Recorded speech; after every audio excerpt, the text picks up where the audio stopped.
ನಮಸ್ಕಾರ ಸ್ನೇಹಿತರೆ, ಗೃಹಲಕ್ಷ್ಮಿ ಯೋಜನೆಯ ಅಪ್ಡೇಟ್ಗೆ ನಿಮಗೆ ಸ್ವಾಗತ ಸುಸ್ವಾಗತ. ಸ್ನೇಹಿತರೆ, ಗೃಹಲಕ್ಷ್ಮಿ ಹಣವನ್ನು ವಾಪಸ್ ಪಡೆಯಲು ಆದೇಶ ಆದರೆ ಮಾಡಿರುವಂಥದ್ದು ಸರ್ಕಾರದವರು.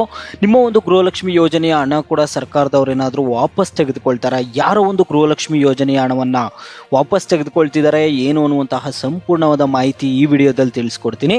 ಎಲ್ಲರೂ ವಿಡಿಯೋ ಕೊನೆವರೆಗೂ ನೋಡಿ. ಅದಕ್ಕೆ ಮುಂಚೆ ನೀವ್ಯಾರಾದರೂ ನಮ್ಮ ಚಾನಲನ್ನು ಇನ್ನೂ ಸಬ್ಸ್ಕ್ರೈಬ್ ಮಾಡದೆ ನೋಡ್ತಿದ್ರೆ ಈಗಲೇ ಚಾನಲನ್ನು ಪಟ್ಟಂತ ಸಬ್ಸ್ಕ್ರೈಬ್ ಮಾಡ್ಕೊಳ್ಳಿ ಮತ್ತು ವಿಡಿಯೋಗೊಂದು ಲೈಕ್ ಆದರೆ ಕೊಡಿ. ನೀವು ಕೂಡ ಸಬ್ಸ್ಕ್ರೈಬು ಲೈಕಿಂದ ನಿಮ್ಗೆ ಇದೇ ರೀತಿ ಕಂಟಿನ್ಯೂಸ್ ಅಪ್ಡೇಟ್ಸ್ ಆದರೆ ಸಿಗ್ತಿರುತ್ತೆ. ಈಗಾಗಲೇ ಯಾರು ಸಬ್ಸ್ಕ್ರೈಬು ಲೈಕ್ ಮಾಡಿ ವಿಡಿಯೋ ನೋಡ್ತಿದ್ರೋ ಎಲ್ಲರಿಗೂ ನನ್ನ ಒಂದು ಹೃದಯಪೂರ್ವಕ ಧನ್ಯವಾದಗಳು. ನೋಡಿ ಸ್ನೇಹಿತರೆ, ನಾನೀಗ ಡೈರೆಕ್ಟಾಗಿ ಟಾಪಿಕ್ಗೆ ಬರ್ತೀನಿ. ಗೃಹಲಕ್ಷ್ಮಿ ಯೋಜನೆಯ ಹಣವನ್ನು ವಾಪಸ್ ಪಡಿಬೇಕು ಅಂತ ಸರ್ಕಾರದವರು ಆದೇಶ ಆದರೆ ಮಾಡ್ತಿದ್ದಾರೆ. ಯಾಕಂದರೆ ಈ ಒಂದು ಗೃಹಲಕ್ಷ್ಮಿ ಯೋಜನೆಯ ಹಣದಲ್ಲಿ ಸಾಕಷ್ಟು ಜನರು ಅನರ್ಹರು ಕೂಡ ಗೃಹಲಕ್ಷ್ಮಿ ಯೋಜನೆಯ ಒಂದು ಲಾಭವನ್ನು ಪಡೆಯುತ್ತಿರುವಂಥದ್ದು ಸರ್ಕಾರದವರು ಇಲ್ಲಿ ಫೈಂಡ್ ಔಟ್ ಮಾಡಿದ್ದಾರೆ. ಅದರಿಂದ ಏನು ಮಾಡ್ತಿದ್ದಾರೆ ಅಂದರೆ ಗೃಹಲಕ್ಷ್ಮಿ ಹಣ ವಾಪಸ್ ಪಡೆಯಲು ಇಲ್ಲಿ ಆದೇಶ ಆದರೆ ಮಾಡಿರುವಂಥದ್ದು. ಯಾರೋ ಒಂದು ಹಣವನ್ನು ವಾಪಸ್ ಪಡೆಯುತ್ತಾರೆ, ಏನು ನಡೀತಿದೆ ಎಲ್ಲದ್ರ ಬಗ್ಗೆ ತಿಳ್ಕೊಳ್ಳೋಣ. ನೀವು ಎಲ್ಲೂ ವಿಡಿಯೋ ಮಿಸ್ ಮಾಡಬೇಡಿ, ವಿಡಿಯೋ ಎಲ್ಲರೂ ಕೊನೆವರೆಗೂ ನೋಡಿ, ಯಾಕಂದರೆ ಇದು ತುಂಬಾ ಇಂಪಾರ್ಟೆಂಟ್ ವಿಡಿಯೋ ಸ್ನೇಹಿತರೆ. ಗೃಹಲಕ್ಷ್ಮಿ ಯೋಜನೆ ಅರ್ಹರಿಗೆ ತಲುಪಿಸಿ. ಗೃಹಲಕ್ಷ್ಮಿ ಯೋಜನೆ ಸೌಲಭ್ಯ ಪಡೆಯುತ್ತಿದ್ದ ಕುಟುಂಬದ ಯಜಮಾನಿ ಮೃತಪಟ್ಟರೆ ಕೂಡಲೇ ಅವರ ಕುಟುಂಬದ ಅರ್ಹ ಮಹಿಳಾ ಫಲಾನುಭವಿಗೆ ಗೃಹಲಕ್ಷ್ಮಿ ಸೌಲಭ್ಯ ತಲುಪಿಸಬೇಕು ಎಂದು ಜಿಲ್ಲಾ ಗ್ಯಾರಂಟಿ ಯೋಜನೆ ಅನುಷ್ಠಾನ ಪ್ರಾಧಿಕಾರದ ಅಧ್ಯಕ್ಷ ಎಚ್.ವಿ. ಚಂದ್ರು ಅಧಿಕಾರಿಗಳಿಗೆ ಸೂಚಿಸಿರುವಂಥದ್ದು.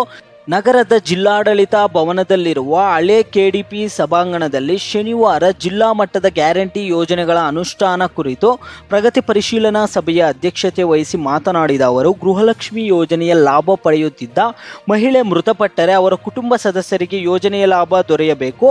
ಅಂಗನವಾಡಿ ಕಾರ್ಯಕರ್ತೆಯರು ಅಥವಾ ಸ್ಥಳೀಯ ಅಧಿಕಾರಿಗಳು ಮಾಹಿತಿ ಪಡೆದು ಕುಟುಂಬದ ಮತ್ತೋರ್ವ ಮಹಿಳಾ ಫಲಾನುಭವಿಗೆ ಸೌಲಭ್ಯ ತಲುಪಿಸಬೇಕು. ಇದರಿಂದ ಕುಟುಂಬಕ್ಕೆ ಆರ್ಥಿಕವಾಗಿ ಶಕ್ತಿ ಬರಲಿದೆ ಎಂದು ಇಲ್ಲಿ ಹೇಳ್ತಿದ್ದಾರೆ.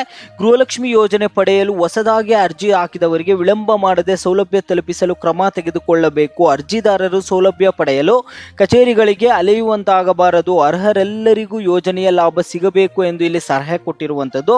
ಸ್ನೇಹಿತರೆ, ಇಲ್ಲಿ ಮತ್ತೆ ಇನ್ನೊಂದು ವಿಷಯ ಏನಪ್ಪಾ ಅಂದರೆ, ಇಲ್ಲಿ ಸಾಕಷ್ಟು ಜನರ ಮನೆಯಲ್ಲಿ ಯಾರಾದರೂ ಯಜಮಾನಿ ಮೃತಪಟ್ಟಿರ್ತಾರೆ ಅನ್ಕೊಳ್ಳಿ. ಆಗ ಏನು ಮಾಡಬೇಕು ಅಂದರೆ, ನೀವು ಮತ್ತೆ ಈಗ ಮನೆಯಲ್ಲಿ ಸೊಸೆನೋ ಯಾರಾದರೂ ಇರ್ತಾರಲ್ಲ, ಅವ್ರ ಹೆಸರಿನಲ್ಲಿ ಗೃಹಲಕ್ಷ್ಮಿ ಯೋಜನೆಯ ಹಣವನ್ನು ಪಡ್ಕೋಬೇಕು. ಆಲ್ರೆಡಿ ಯಾರು ಮೃತಪಟ್ಟಿದ್ದಾರೆ ಅವ್ರ ಹೆಸರಿನಲ್ಲೇ ನೀವು ಗೃಹಲಕ್ಷ್ಮಿ ಯೋಜನೆಯ ಹಣ ಪಡ್ಕೋಬಾರ್ದು ಸ್ನೇಹಿತರೆ, ಓಕೆನಾ?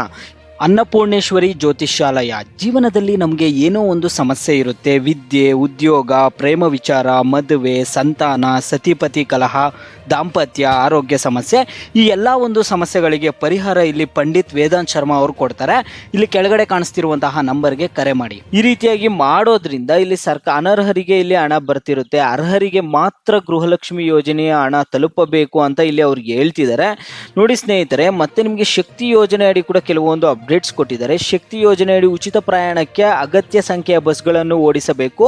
ಜೂನ್ 1ರಿಂದ ಶಾಲೆಗಳು ಪ್ರಾರಂಭವಾಗುವುದರಿಂದ ಶಾಲಾ ಸಮಯದಲ್ಲಿ ಬಸ್ಗಳ ಅಲಭ್ಯತೆಯಾಗದಂತೆ ಎಚ್ಚರ ವಹಿಸಬೇಕು. ಶಾಲೆ ಆರಂಭವಾಗುವ ಹಾಗೂ ಬಿಡುವ ಸಮಯದಲ್ಲಿ ಹೆಚ್ಚಿನ ಬಸ್ಗಳನ್ನು ಓಡಿಸಬೇಕು. ವಿಶೇಷವಾಗಿ ಮಲೆ ಮಹದೇಶ್ವರ ಬೆಟ್ಟ, ಬಿಳಿಗಿರಿ ರಂಗನಸ್ವಾಮಿ ಬೆಟ್ಟದ ಭಾಗಗಳಿಗೆ ಆದ್ಯತೆ ಮೇರೆಗೆ ಸುಸಜ್ಜಿತವಾದ ಬಸ್ಗಳನ್ನು ನಿಯೋಜಿಸಬೇಕು ಎಂದು ಇಲ್ಲಿ ಅಧ್ಯಕ್ಷ ಎಚ್.ವಿ. ಚಂದ್ರು ಅವರು ಹೇಳ್ತಿದ್ದಾರೆ ಸ್ನೇಹಿತರೆ.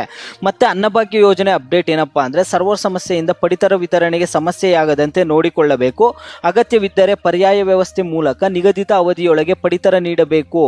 ಗೋದಾಮುಗಳಲ್ಲಿ ಗುಣಮಟ್ಟವಿಲ್ಲದ ಪಡಿತರ ಧಾನ್ಯ ಕಂಡು ಬಂದರೆ ವಾಪಸ್ ಪಡೆದು ಗುಣಮಟ್ಟದ ಆಹಾರ ಧಾನ್ಯ ವಿತರಿಸಬೇಕು. ಪಡಿತರ ವಿತರಣೆಯಲ್ಲಿ ಲೋಪಗಳಿಗೆ ಅವಕಾಶ ನೀಡಬಾರದು ಎಂದು ಇಲ್ಲಿ ಮಾಹಿತಿ ಕೊಟ್ಟಿದ್ದಾರೆ ಸ್ನೇಹಿತರೆ.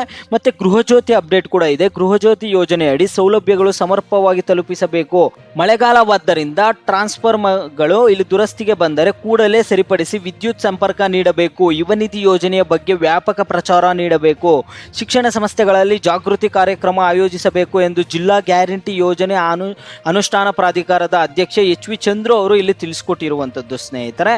ನೋಡಿ, ಗೃಹಲಕ್ಷ್ಮಿದು ಒಟ್ಟಾರೆ ಇಷ್ಟೊಂದು ಅಪ್ಡೇಟ್ಸ್ ಇದೆ. ಗೃಹಲಕ್ಷ್ಮಿ, ಶಕ್ತಿ ಯೋಜನೆ, ಗೃಹಜ್ಯೋತಿ ಯೋಜನೆ. ಮತ್ತೆ ನಿಮ್ಮದು ನೀವು ಅರ್ಹ ಫಲಾನುಭವಿಗಳಾದರೆ ನಿಮ್ಮ ಹಣವನ್ನು ವಾಪಸ್ ಪಡೆಯಲ್ಲ. ಸಾಕಷ್ಟು ಜನರದ್ದು ಹಣ ಇದುವರೆಗೂ ಗೃಹಲಕ್ಷ್ಮಿ 30ನೇ ಕಂತಿನ ಹಣವರೆಗೂ ಜಮಾ ಆಗಿದೆ. 60,000 ಹಣ ಜಮಾ ಆಗಿದೆಯಂತೆ. ಇದುವರೆಗೂ ₹1 ಹಣ ಕೂಡ ಖಾತೆಗಳಿಂದ ಎತ್ಕೊಂಡಿಲ್ವಂತೆ ಅಮೌಂಟನ್ನು. ಇಂಥ ಒಂದು ಅಮೌಂಟ್ ಯಾರ್ದಿದೆ ಇಂಥವ್ರು ವಾಪಸ್ ಪಡೀತಿದ್ದಾರೆ. ಮತ್ತು ಸಾಕಷ್ಟು ಜನರದ್ದು ಇಲ್ಲಿ ಮೃತಪಟ್ಟಿರ್ತಾರಂತೆ, ಆದ್ರೂ ಅವರ ಖಾತೆಗಳಿಗೆ ಹಣ ಹೋಗ್ತಿದೆ. ಅಂಥ ಒಂದು ಹಣವನ್ನು ವಾಪಸ್ ಪಡೆಯಲು ಆದೇಶ ಆದರೆ ಹೊರಡಿಸಿದಾರಂತೆ ಸ್ನೇಹಿತರೆ. ನಿಮ್ಮದು ಕರೆಕ್ಟಾಗಿದ್ದು ನೀವು ಪ್ರತಿ ತಿಂಗಳು ಬರೋ 2,000ನೆಲ್ಲ ಯೂಸ್ ಮಾಡಿಕೊಂಡು ಇಲ್ಲ 3-4 ತಿಂಗಳಿಗೊಂದ್ಸರಿನೋ ಅಮೌಂಟನ್ನು ತೆಗೆದುಕೊಂಡು ನಿಮ್ಮದೆಲ್ಲ ಆ್ಯಕ್ಟಿವ್ ಆಗಿದ್ದು ನೀವು ಅರ್ಹ ಫಲಾನುಭವಿಗಳಾಗಿದ್ದರೆ ನಿಮ್ಮ ಹಣವನ್ನೇನು ವಾಪಸ್ ಪಡೆಯಲ್ಲ. ನಿಮ್ಮ ಒಂದು ಹಣಕ್ಕೆ ಯಾವುದೇ ಸಮಸ್ಯೆ ಆದರೆ ಇಲ್ಲ ಸ್ನೇಹಿತರೆ. ಮತ್ತು ಗೃಹಲಕ್ಷ್ಮಿ ಯೋಜನೆಯ 30ನೇ ಕಂತಿನ ಹಣ ಎಲ್ಲರಿಗೂ ಜಮಾ ಆಗಿದೆ ಅಂದ್ಕೊಳ್ತೀನಿ. ನಿಮ್ಗೆಲ್ಲರಿಗೂ ಹಣ ಏನಾದ್ರು ಜಮಾ ಆಗಿದ್ದರೆ ವಿಡಿಯೋಗೆ ಲೈಕ್ ಮಾಡ್ಬಿಟ್ಟು ಕಾಮೆಂಟ್ ಮುಖಾಂತರ ಹಣ ಬಂದಿದೆ ಅಂತ ಹೇಳಿ. ಹಣ ಬಂದಿಲ್ಲ ಅಂದರೆ ವಿಡಿಯೋಗೆ ಲೈಕ್ ಮಾಡ್ಬಿಟ್ಟು ಕಾಮೆಂಟ್ ಮುಖಾಂತರ ಹಣ ಬಂದಿಲ್ಲ ಅಂತ ಹೇಳಿ.